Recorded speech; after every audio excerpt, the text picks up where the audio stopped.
تفتكروا ازاي العذراء غلبت الشر وكل التجارب من غير ما ترفع صوتها ولا حتى تجادل؟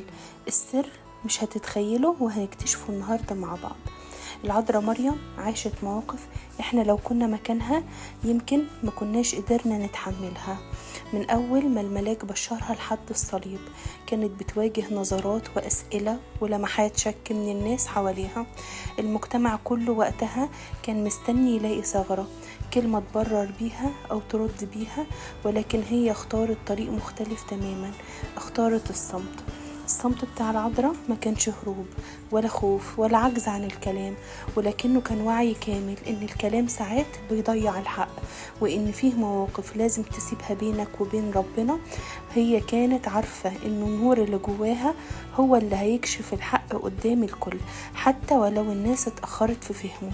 ولما شفناها تحت الصليب وسط الألم، وسط أصوات الاستهزاء، وسط الدموع، ما نطقتش بكلمة اتهام، كانت واقفة مرفوعة الراس وعينيها مليانة حب وصبر.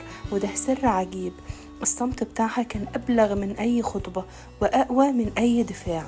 كتير بنفتكر ان اللي بيسكت بيكون ضعيف، ولكن العذراء مريم علمتنا ان الصمت ساعات كتير بيكون اعظم قوة. لما يوسف النجار شافها حامل قبل الزواج كان عنده كل الحق انه يسأل، يتهم او حتى يبعد، ولكن العذراء ما دفعتش عن نفسها بكلمة. ليه؟ لانها كانت واثقة ان اللي بدأ العمل العظيم ده هو اللي هيكمله، وان اللي ارسل ملاك هو نفسه اللي هيبرر لها قدام الناس. وصمت العذراء ما كانش فراغ، ولكنه كان مليان إيمان إن ربنا شايف، وإنه مش محتاج نثبت للناس إنه هو صح، لأنه هو هيظهر الحق في وقته. وفي الآخر كانت الرسالة أوضح من أي دفاع. يوسف نفسه شاف الحلم اللي وضح له، وكل الناس شافت تحقيق النبوات. العذراء مريم ما كانتش بس مطيعة، دي كانت شجاعة بشكل يفوق الخيال.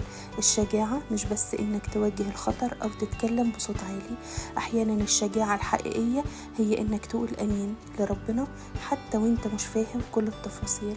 العذراء وافقت ان هي تبقى ام للمسيح، وهي عارفة ان ده ممكن يعرضها لكلام الناس ورفض العيلة وحتى خطر الموت حسب الشريعة، ومع ذلك قالت ليكن ليك قولك. مفيش مساومة، مفيش شروط، مفيش محاولة تأجيل، بس قلب كامل بيقول انا بين ايديك يا رب. الشجاعة دي ما كانتش اندفاع لحظي، ولكنها كانت اختيار يومي، من أول زيارة إليصابات لرحلة بيت لحم للهروب لمصر. كانت العذراء واقفة زي الجبل، ولكن من جوه كان قلبها متواضع ومستسلم لإرادة الله. فيه مواقف